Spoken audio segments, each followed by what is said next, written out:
Hello student, welcome back.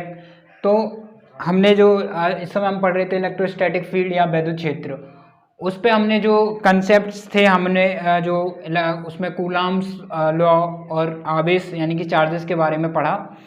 वो video हमने जो इस पार्ट की फर्स्ट वीडियो बनाई थी, और उसका अगर अभी तक नहीं देखी है तो उस वीडियो को ज़रूर देखिए, क्योंकि इसमें जो हम वीडियो में डिस्कस करने वाले हैं कुछ प्रॉब्लम्स करेंगे इलेक्ट्रोस्टैटिक फोर्स के ऊपर कि किस तरीके से हमें डिफरेंट अगर हमें आवेश डिस्ट्रीब्यूशन दे रखा हो कि कोई आवेश कोई चार्ज कहीं कहीं रखे हो तो उनके द्वारा जो परमाणु जो वैद्युत बल होता है magnetic field resultant magnetic field किस तरीके से निकालते हैं। तो इस वीडियो में हम ये डिस्कस करने वाले हैं, उस पर न्यूमेरिकल प्रॉब्लम करने वाले हैं। तो अगर आपने हमारी पहली वीडियो कंसेप्ट्स वाली जो वीडियो नहीं देखी है तो आप उसे ज़रूर देखिए, और आप जो है उसकी लिंक हम अपने डिस्क्रिप्शन में दे देंगे, ठीक है।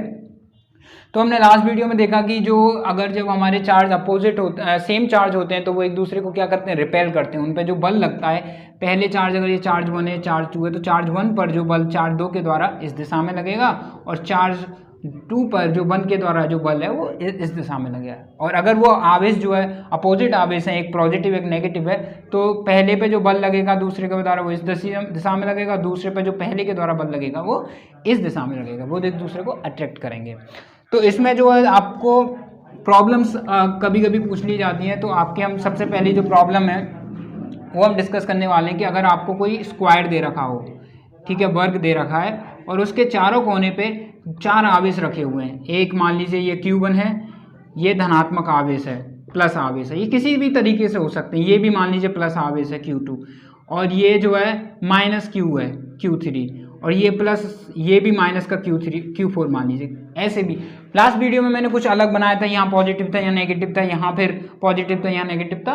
वो कैसे भी आप डिस्ट्रीब्यूशन रख सकते हैं। और अगर आपको इसमें कई बिंदुओं पर पूछ लिया जा सकता है मैग्नेटिक फोर्स, यहाँ पर मान लीजिए अगर आप जो है सबसे पहले मोस्टली जो पूछा जाता है इसके सेंटर पे अगर कोई आवेश धनात्मक आवेश प्लस Q रखा हो या माइनस Q भी रख सकते हैं, तो इसका जो बेसिक कंसेप्ट है वो हम देखेंगे। फिर आवेश आपके कोई भी हो, चार्जेस कैसे भी हो, ये प्लस हो माइनस हो कैसे भी हो, आप बेफिक्र होके उस प्रॉब्लम्स को कर पाएंगे, ठीक है। तो मान लीजिए फॉर एग्जांपल हमने यहाँ धनात्मक आवेश प्लस Q रखा है, तो हम क्या करते हैं, हम प्रत्येक आवेश से इस प्लस Q आवेश को मिला देते हैं, क्योंकि हमको उनके बीच की डिस्टेंस चाहिए।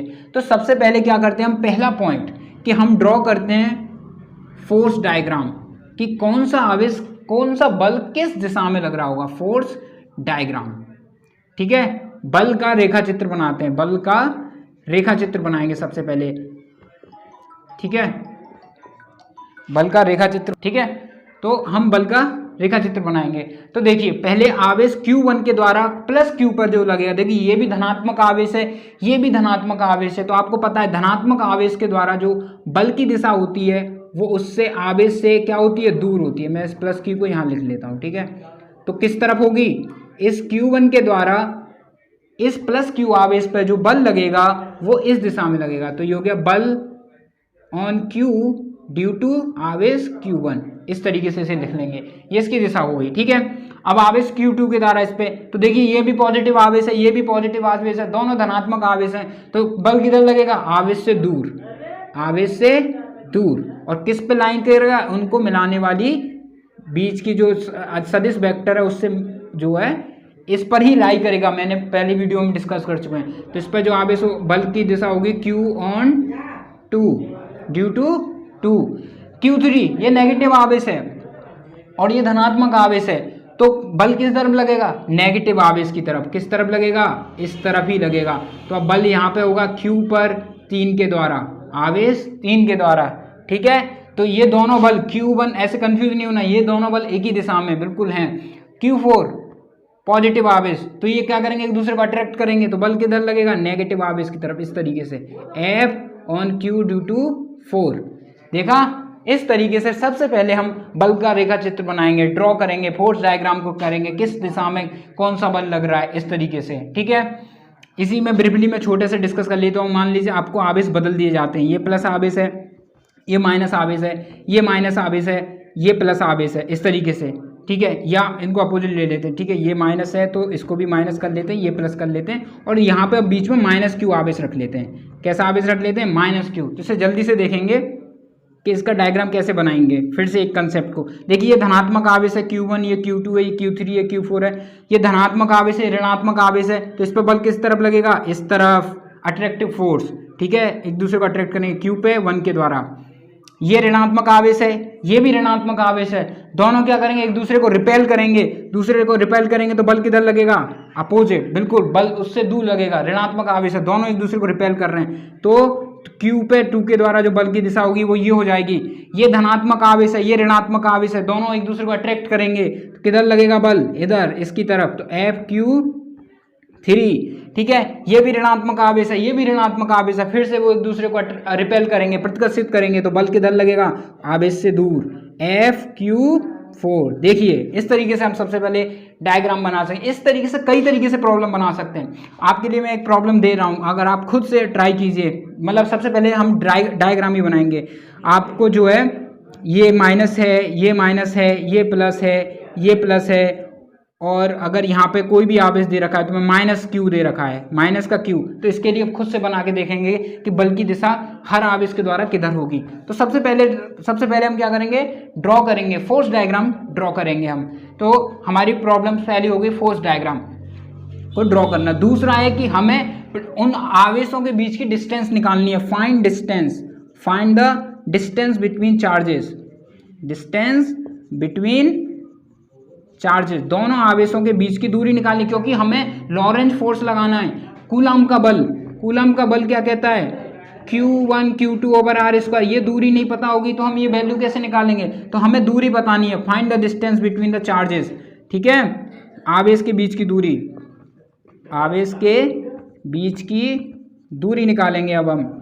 तो देखिए ये अगर हमें भुजा दे रखी है कि ये हमारा स्क्वायर जो है, इसकी भुजा जो है A है, तो इसका विकर्ण निकाल सकते हैं। विकर्ण कितना होता है किसी भी स्क्वायर का, स्क्वायर रूट 2a, है कि नहीं। और हमें उसमें से भी इसका मूल बिंदु, उसके केंद्र पे, सेंटर पे, यानी कि सिर्फ ये डिस्टेंस चाहिए। अगर इस आवेश से और इस आवेश के बीच की दूरी Q1 और प्लस Q के बीच की दूरी कितनी है, ये पूरे विकर्ण की क्या हो जाएगी, आधी हो जाएगी, 1/2 रूट, इसको लिख सकते हैं 1/√2। तो ये डिस्टेंस जो हो जाएगी कितनी हो जाएगी, 1/√2। और ये भी देखिए वर्ग है, तो ये भी डिस्टेंस 1/√2, ये भी 1/√2, 1/√2। तो हमें डिस्टेंस भी पता चल गई। तो दूसरा पॉइंट हम क्या करेंगे, दूसरा पॉइंट करेंगे कि हम उनके बीच की डिस्टेंस निकालेंगे। इन केसों में तो ये सेम रहेगी, लेकिन अगर यहीं पे आपको त्रिभुज दे रखा होता, हम इस प्रॉब्लम को भी करेंगे अभी, कि अगर त्रिभुज दे रखा होता तब कैसे निकालते, ठीक है। तो दूसरा पॉइंट है कि आप क्या करेंगे, दूसरा पॉइंट आप डिस्टेंस निकालेंगे कि डिस्टेंस के आवेशों के बीच। थर्ड पॉइंट है आपका सुपरपोजिशन प्रिंसिपल, जो लास्ट पॉइंट है आपका, कि सीधे सीधे क्या करेंगे, सुपरपोजिशन प्रिंसिपल लगाएंगे। अध्यारोपण का सिद्धांत वो कहता है कि टोटल फोर्स जो होगा किसी बिंदु पर, किसी आवेश प्लस Q पर, जो टोटल फोर्स होगा, यानी कि परिमाणी जो बल होगा, वो सारे बलों के पर जो है सदिश वेक्टर, यानी कि वेक्टर एडिशन के बराबर होगा। 4 आवेश हैं तो चारों के बल, ठीक है। तो फिर इन चारों के बल हमने अलग अलग कैसे निकालेंगे, F1 हमारा कितना हो जाएगा, F1 हो जाएगा हमारा 1/4πε0। इसको मैं P कांस्टेंट जो हम शुरुआत में मान के चल रहे थे वो P मान लीजिए, ठीक है। इनके बीच का Q1 times Q upon R square, R square कितना हो जाएगा, 1/√2 का होल स्क्वायर। और वो किस दिशा में लग रहा है, वो उसकी डायरेक्शन, मान लीजिए वो R1 कैप की दिशा में लग रहा है, ये R1 है तो ये R1 कैप की दिशा में है, ठीक है। वेक्टर हमने फॉर्म देखी है उसकी, तो ये F1 वेक्टर हो गया। F2 वेक्टर इसी तरीके से P Q2 Q ओवर ये सेम डिस्टेंस है उसका R स्क्वायर R2 कैप। इसी तरीके से F3 vector is equal to P Q3 Q over A/√2 का होल स्क्वायर R3 कैप। और इसी तरीके से F4 vector is equal to P Q3 Q over A/√2 का होल स्क्वायर, ये Q4 है, ठीक है, R4 कैप। इस तरीके से आपके चारों वेक्टर हमने अलग अलग निकाल लिए, इनके मैग्नीट्यूड, ठीक है, अलग अलग इनके मैग्नीट्यूड निकाल लिए हमने। ये मैग्नीट्यूड अगर निकालोगे तो एक फिक्स वैल्यू आएगी आपकी, है कि नहीं। अब क्या करेंगे, अगर हम इसको मैग्नीट्यूड निकालें इसका, तो एक नंबर मिलेगा हमें, इसका भी एक नंबर मिलेगा मैग्नीट्यूड, ये नंबर मिलेंगे।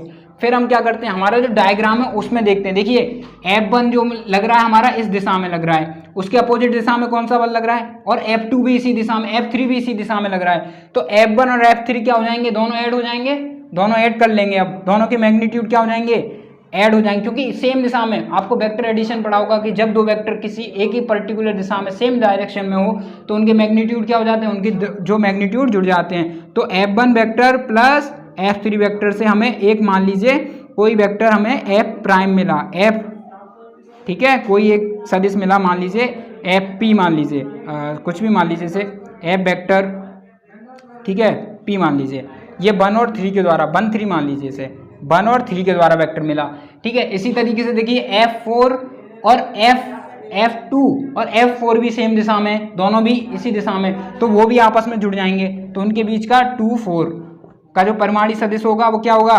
F2 vector plus F4 vector, इन दोनों को जोड़ लेंगे। तो अब देखिए ये एक सदिश मिल जाएगा आपके पास, क्योंकि ये वेक्टर एडिशन है तो इसलिए थोड़ा सा आपको समझना पड़ेगा वेक्टर एडिशन किस तरीके से करते हैं। अगर आपको नहीं पता है तो आप हमें कमेंट सेक्शन में बताइए ताकि मैं उस पर एक पर्टिकुलर वीडियो बना सकूं, ठीक है। तो हमारा अब ये लगेगा इस दिशा में F13 वेक्टर और दूसरा वेक्टर लगेगा हमारा F24 वेक्टर, ठीक है। और जब दो वेक्टर ऐसे दे रखे हो तो उनका परिमाणी सदिश क्या लगता है, समचतुर्भुज नियम जो पढ़ा होगा आपने, पॉलीगोनियल एडिशन, वेक्टर एडिशन बाय पॉलीगोनियल, ठीक है, पैरेललोग्राम जो वाला जो नियम है, समचतुर्भुज नियम जो पढ़ा है आपने, उसके द्वारा उनके बीच से निकलता है परिमाणी सदिश। उसका जो परिमाणी सदिश क्या होगा, वो बीच से निकलता है और उसका मैग्नीट्यूड क्या होता है, परिमाणी सदिश का मैग्नीट्यूड आपने पढ़ा होगा F वेक्टर बराबर हो जाता है square root F12 square plus F13 square, इसका मैग्नीट्यूड का स्क्वायर 2 4 के मैग्नीट्यूड का square plus twice of F12 F13 F24 cos theta, इनके बीच का जितना एंगल बनेगा कॉस थीटा। तो देखिए यहाँ से कॉस थीटा निकाल सकते हैं, ये एंगल कितना डिग्री का होगा, क्योंकि ये चतुर्भुज है तो साफ साफ आपको दिख रहा है कि ये जो है आपका ये पूरा 90 डिग्री है, ये 45 डिग्री हो गया, ये 45 डिग्री हो गया, तो ये कितने डिग्री का हो गया, ये 90 डिग्री का हो गया। तो इनके बीच का कोण कितना है, थीटा बराबर 90 डिग्री, और इसमें कॉस 90 की वैल्यू आप पुट करेंगे,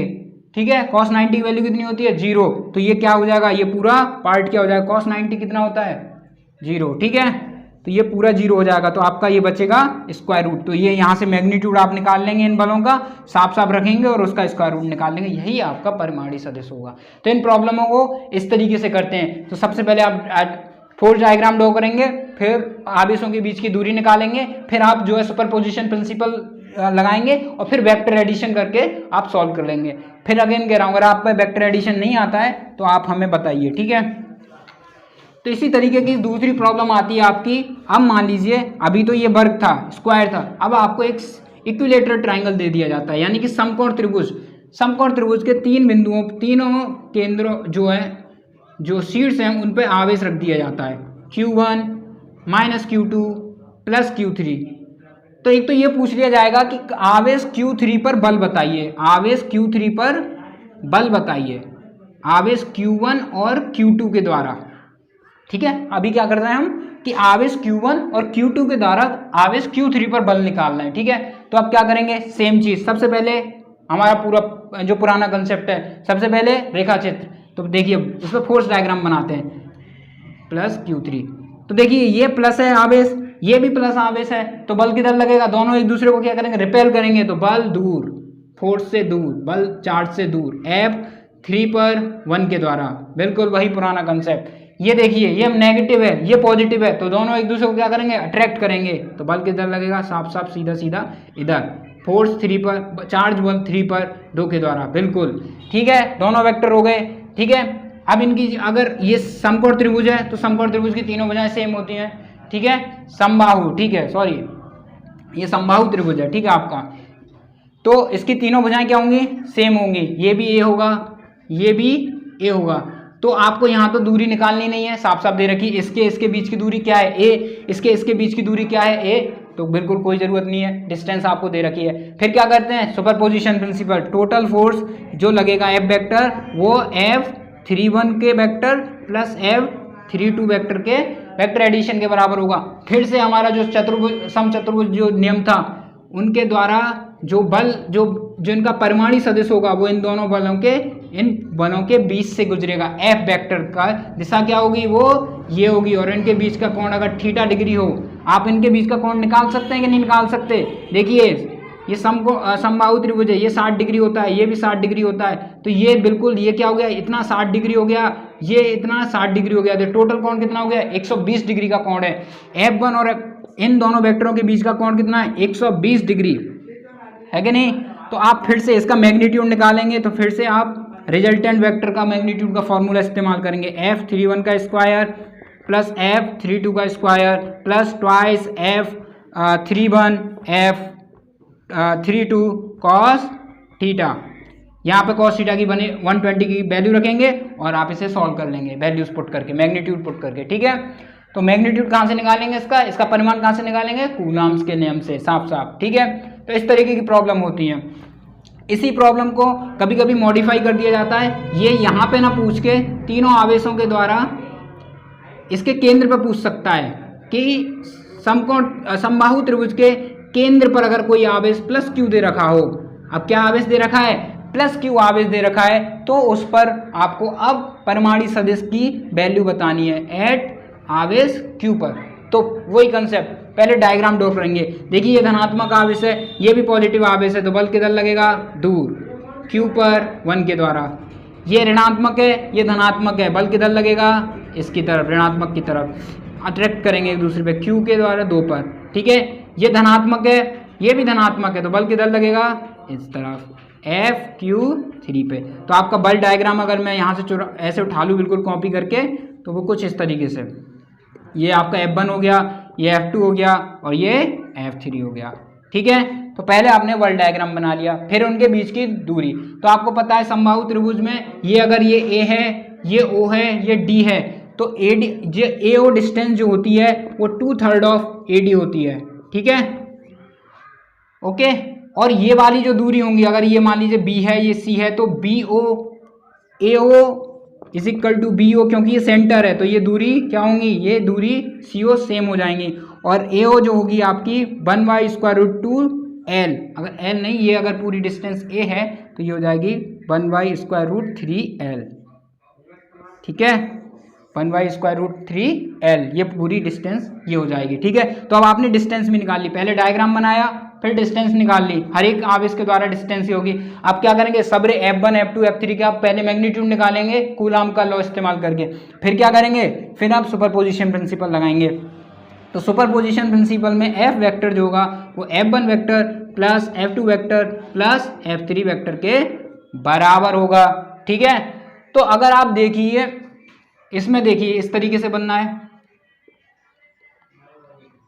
तो अगर F और F3 लेंगे, F और F3 लीजिए, तो हम क्या करते हैं, वेक्टर एडिशन में दो वेक्टरों को जोड़ते हैं। पहले इन 2 वेक्टरों को जोड़ेंगे, फिर इनका जो सम आएगा रिजल्टेंट परिमाणी उसके साथ F3 को जोड़ेंगे, ठीक है। तो देखिए F1 और F3 को पहले मान लीजिए, F1 और F3 को जोड़िए, तो इनके बीच में इसका परिमाणी सदिश होगा कहीं, मान लीजिए वो इसी दिशा में हो, F2 की दिशा में ही होगा, ठीक है। तो F2 और F क्या हो जाएंगे, आपस में जुड़ जाएंगे, तो टोटल जो आ जाएगा वो इसी के साथ ऐड हो जाएगा। तो इस तरीके से वेक्टर एडिशन के थ्रू हम ये सवाल कर सकते हैं, ठीक है। तो ये तो आपकी बहुत कॉम्प्लिकेटेड प्रॉब्लम हो गई कि अगर आपको स्क्वायर रूट में दे दिया जाए, या मतलब स्क्वायर में दे दिया जाए, या आपको ट्राइंगल में दे दिया जाए, ठीक है, या किसी तरीके, या मान लीजिए आपको निर्देशांक ज्यामिति का आपको कोऑर्डिनेट्स पे ही दे दिए जाएं। ये मान लीजिए एक्स कोऑर्डिनेट है, ये आपके वाई कोऑर्डिनेट है, तो मान लीजिए यहाँ पे इस पे माइनस, ये मान लीजिए minus x is equal to -2 पे, ये x इज इक्वल टू -1 है, ये 1 है, ये 2 है। इस तरीके से एक आवेश यहाँ रख दिया जाए प्लस q, एक आवेश -q यहाँ रख दिया जाए, q1, ये q2 और ये q3, ये मान लीजिए q3 रख दिया जाए आपका 4 पे, कहीं भी रख सकते हैं आपके पास, ठीक है। तो आपको इस बिंदु पे निकलवाया जाए, ये बिंदु जो y बराबर 5 पे है ये, तो P, या आपसे ये बिंदु Q, यहाँ पर भी फोर्स लगाया जा सकता है यहाँ पे, या बिंदु R, और यहाँ पे एक आवेश धनात्मक आवेश रख दिए जाते हैं Q, यहाँ पे भी सेम आवेश Q है, तो इसको थोड़ा बदल देते हैं, ये ABCD मान देते हैं इसे, A ये हो गया, B ये C, और यहाँ पे भी आवेश Q है, ठीक है। तो 3 आवेश रखें आपने, एक आवेश ये है, एक आवेश ये है, एक आवेश ये है, इस तरीके से। और आप Q1 Q2 और Q3 के द्वारा, Q1 Q2 और Q3 के द्वारा ही चेक करना चाहते हैं कि बिंदु P पर पॉइंट A पर बल क्या होगा, पॉइंट B पर बल क्या होगा और पॉइंट सी पे बल क्या होगा। ठीक है, तो सबसे पहले हम बी पे चेक करते हैं। तो देखो बी पर Q1 है, ये भी धनात्मक आवेश है, ये भी धनात्मक आवेश है, तो बल की दिशा क्या हो जाएगी, इस तरफ, साफ साफ F B पे 1 के द्वारा। ठीक है, ये डायरेक्शन। Q क्या है, Q नेगेटिव है, Q2 नेगेटिव है, ये पॉजिटिव है, तो ये भी इसे अट्रैक्ट करेगा इस तरफ ही, तो ये भी बल जो दिशा हो जाएगी Q पे 2 के द्वारा इसी दिशा में, है कि नहीं। अब ये देखिए प्लस, ये प्लस का है, ये भी प्लस का है, तो ये क्या करेगा, रिपेल करेगा, तो रिपेल किस दिशा में करेगा, वो उससे अपोजिट दिशा में, तो ये हो जाएगा Q पे 3 के द्वारा। तो ये B पे हमने निकाल लिया। इसी तरीके से आप कोशिश कीजिए C बिंदु पर और A बिंदु पर, ठीक है, और इसी तरीके से, और इनकी डिस्टेंस आप साफ साफ निकाल लेंगे। ये तो डिस्टेंस हो जाएगी पूरी 2, ये हो जाएगी 1 और ये हो जाएगी तुम्हारी 4, ठीक है, ये हो जाएगी 2, ये डिस्टेंस निकाल सकते हैं, ये डिस्टेंस निकाल सकते हैं। आप ट्राइंगल बनाइए, यहाँ से यहाँ तक का ट्राइंगल, फिर यहाँ से यहाँ तक का, तो ये डिस्टेंस है, ये डिस्टेंस और ये डिस्टेंस है, ठीक है। तो इसी तरीके से हम जो है इन पर जो है फोर्स की प्रॉब्लम करते हैं। ओके, आपको और कोई इसमें प्रॉब्लम है तो आप हमें कमेंट सेक्शन में बताइए। Thank you.